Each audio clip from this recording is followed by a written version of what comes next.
ሰበር መረጃ ኤርትራ መንግስት ጭር ርቀት የሚሄዱ ባሊስቲክ ሚሳይልስ እንደሸመተ ተረጋገጠም ፈሻይን ወጣባ ኢቭን ምስ ኤርትራውያን አሕዋትናውን ከይትባዕስ ምንት እንታይ ይኽብለካ ዝመክር ቀልጢፍካ ሕዝውን ይቕረታ ክትብል ኣለካ ቀልጢፍካ እዛ ናይ ትማል መልእኽቲ ህዝቢ ትግራይ ተዛረበ ዘለኹ ህዝቢ ትግራይ በዝሕ ማዕ ሰሚዕዎ ተኮይኑ ብግልጽ ኣነ ይቕረታ ሓተሉ ህዝቢ ትግራይ ኤርትራውያን ድማ ንሉዓላውነትና ንኽብረትና ንሓድነትና ክትንክፍ ዝመፀ ዝኾነ ወራሪ ሓይሊ ንኽንምክት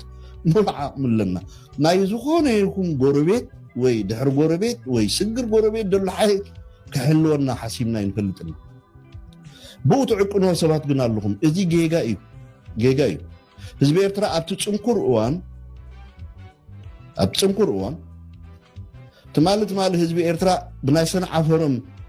ربعت مشلاني إرترا في أتو تخلكيلو هزب إرترا تسلميتو دافرنو دابانت عاصيو بانز بهال تسعين كله هزب إرترا حامد لعيسو ناس النوتو كبرو لو على النوت يعقبوا برهان هزب إرترا ما نم واردا يدلني هزب إرترا ما نم نا غوربيت حيلي ولا سجر غوربيت دل حيل منسيس نا إرترا لو على النوت تحلون يوم تنبراور دقا إرتراويان يوم أبركم زتنفسو دم እንዳጎ ስዑሉ ወላውነት ኤርትራ ዓቂቦም ሓሊሞን ቅጽል ካሉ ሕጁን ኤርትራ ተስፋኦም አብዩ ናይ ማንም ሓይሊ ጎረቤት ተስፋን ኤርትራ ኮንዋ አይኩሉን እዮም ወድጣ በአምቼ እንታይ ዝብል አፍትሑቡ ናይ ዙም ዲስከሽን አይ ቲንክ ንኤርትራውያን ያኪው አው ግን ተጋሩን ከም ዘለው ረሲዑ ይመስለኒ ዝኾነ ይኹን ዙም ክግበር ከሎ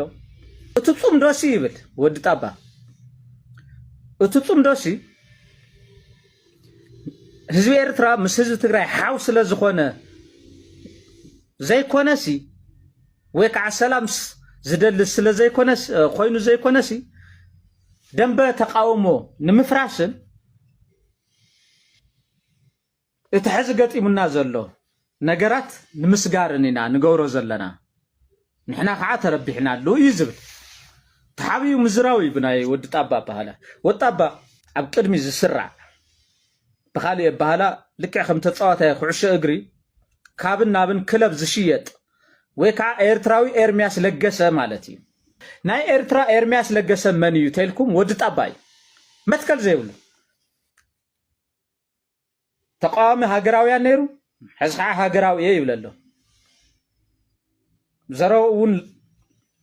تعم زي ربح نتاع عينت بسلا يحدر زبل انالايز زي يقبر عاوز معاولو هاجرات زنبر زي معاوله دحور سبي بريميتيف لخونه بيرسوناليتي زلو فطرتي ابال صمدو تخوينو اول سعيد يكون مس اول بوغن ايرتراويان خوينوم اب صمدو انجاج زخونه اكلات وي خالي ولهم وي كعقلتفو بعلي يقرا اخوت صلو انتاي يبل እትጹም ዶሲ ይብል ወድ ጣባ እትጹም ዶሲ ህዝቢ ኤርትራ ምስ ህዝቢ ትግራይ ሓው ስለ ዝኾነ ዘይኮነሲ ወይ ከዓ ሰላም ዝደልስ ስለ ዘይኮነስ ኮይኑ ዘይኮነሲ ደንበ ተቃውሞ ንምፍራስን እቲ ሕዚ ገጢሙና ዘሎ ነገራት ንምስጋርን ኢና ንገብሮ ዘለና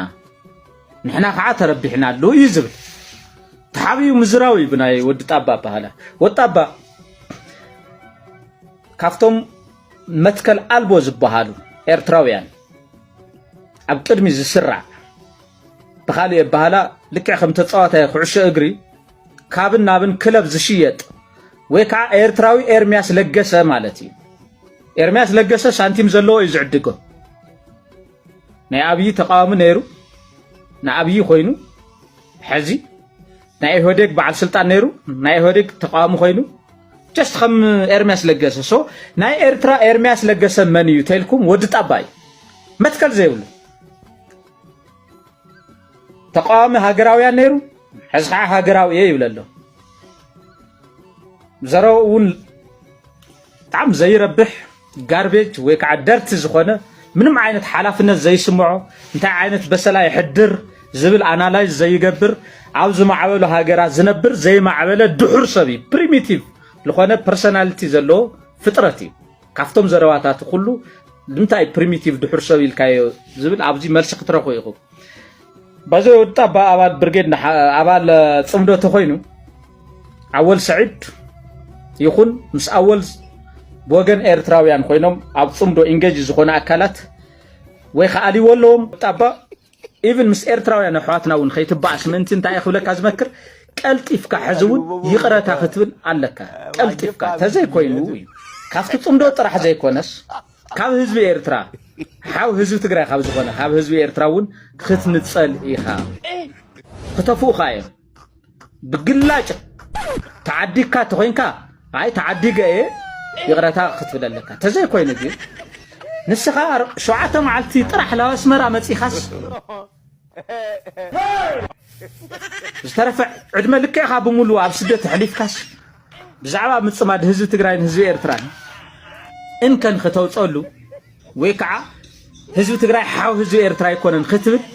ሞራል ጥሪኻ ወያነ ካርታ ይብላን ካርታና ኢትዮጵያውን ይብላን ወያነ ናታና ገዛ ርእሳ ኣብ ሰማይ ከም ደመና ዝንሳፈፍ ካርታ እዩ ዘለዋ 28 ዓመት ሙሉእ መሬት ትግራይ ናይ ተቃወምቲ ኤርትራ መዐንደር ኮይኑ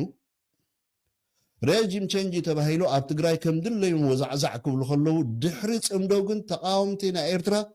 1200 ኪሎ ሜትር ከም ድርሕቁ ጌርናዮም ኢና ውፅኢት ቃልስናትና እዩ ናፅና እዩ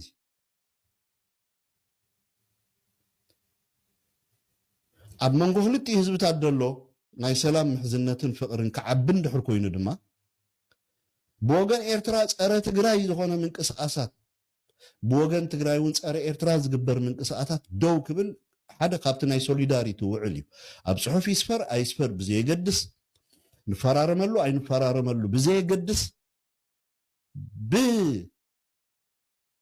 በቃውማ ናይ ስምምዕ ግን ክልቲኡ ህዝብታት ዘይምትንኻፍ ናብ ውግእ ናብ ግጭት ከእትዎ ዝኽእል ነገራት ዘይምግባር ካብ ዝብል ሓደ ፕሪንሲፕል ይመስለኒ ስለዚ ብናይ ትግራይ ኮንቴክስት ይትረአዮ ብናይ ኤርትራ ኮንቴክስት ተርእየ ግን ኣነ እዞም ትማሊ ኣብ ትግራይ ኮይኖም ዘዋጣውጡ ነበሩ 28 ዓመት ረጂም ቼንጅ ንገብር ኣስመራ ዝብሉ ነበሩ ሲ ፀራሪግና እኮ ናብ ብልፅግና ከም ዝኣቱ ጌርናዮም ኢና ከምቲ ንስኻ ፀራሪግካ ንበዓል ጻድቃንን ጌታቸውን ባንዳታት ናይ ብልፅግና ኢልካ ሰጎካ እዮም ንሕና እውን ባንዳታት ናይ ብልፅግና ኢልና ሰጉግናዮም ኢና ሓደ ንሓደ ማለት እዩ ስለዚ ትግራይ መዐንደሪ ተቃወምቲ ናይ ኤርትራ ኣይትኸውን እያ ድበል ኩሉ ምክንያት ንሱ እዩ ኤርትራ ከዓ መዐንደሪ ተቃወምቲ ናይ ትግራይ ኣይትኸውንን እያ ብማዕረ ደረጃ ክሪኦ ከለና ማለት እዩ ስለዚ ብኮንቴክስት ሓደ እቲ ደደቢት ድብልዎ ባይደወይ ደደፋር እዛ ናይ ትማለ መልእኽቲ ንህዝቢ ትግራይ ትዛረቦ ዘለኹ ህዝቢ ትግራይ በዚ ሕማቅ ተሰሚዕዎ ተኮይኑ ብግልፂ ኣነ ይቕሬት ሓቶ ኣለኹ ንህዝቢ ትግራይ መልእኽቲ ግን ንህዝቢ ትግራይ ኣይነበረን ብከምኡ ክርዳእ ህዝቢ ትግራይ ተስፋ ገብር ሕጂ እውን በጃሃትኩም ዶ ይትደውሉ ሕጂ እውን ህዝቢ ትግራይን ህዝቢ ኤርትራን ናብቲ ሰላማዊ ምዕራፍ ከብፅሖ ዝኽእል ስራሕ በዚ ክዕንቀፍ ስለ ዘይክእል ኩልና ኢደይ ኢድካ ኢልና ነዚ ናይ ፅምዶ ክንሰርሓሉን ከነሐይሎን ግዴታ ይድብለና ማለት እዩ ሰባት ክጋገዩ ይኽእል እዮም ካብ መስመር ክእለ ይኽእል እዮም እቲ ዓላማ ግን ናይ ህዝብታት ድሌት እንድሕር ኮይኑ ክቕፅል እዩ ዓጋት ይብሉ ከምቲ ኩሉ ግዜ ዝነግረኩም ባቡር ተቕፅል እያ በቃ ንቕድሚት እያ ትኸይድ ህዝቢ ትግራይን ህዝቢ ኤርትራን ሰላም እንድሕር ደሊና ብሓቂ ከዓ ክቕፅለሉ እዩ ትረዲኩም ኣሎ ክቕፅለሉ እዩ ሶ እቲ ሰበር መረጃ የኤርትራ መንግስት የአጭር ርቀት የሚሄዱ ባሊስቲክ ሚሳይልስ እንደሸመተ ተረጋገጠም እነዚህ ሚሳይሎች ኢራን ወይ ደግሞ ሁቲ ወደ እስራኤል ሲተኩስ ያየናቸው ናቸው ትልቅ የሆነ ታርጌት ሙሉ በሙሉ መደምሰስ ይችላሉ ማለት ነው እነዚህ መሳሪያዎች ከራሻ ከኢራን በቤላሩስ ኤርላይን ወደ ምጽዋ ኤርፖርት ሲገቡ ትራክ ተደርገዋል ባለፈው እንደመዘገብኩት እነዚህ ባሊስቲክ ሚሳይሎች ደግሞ ከኢትዮጵያ ጋር በምን በምንገናኘው ቦርደሮች ላይ ተቀምጠዋል ማለት ነው። ሌላ ድብቅ ቦታዎች ላይም ተቀምጠዋል። ስለዚህ የቼክ ጌሙ እየቀጠለ ነው። ለዚህም ይሆናል ዶክተር አብይ ፈርቶ ኢሳያስን ያላጠቃው እስካሁን። ስለዚህ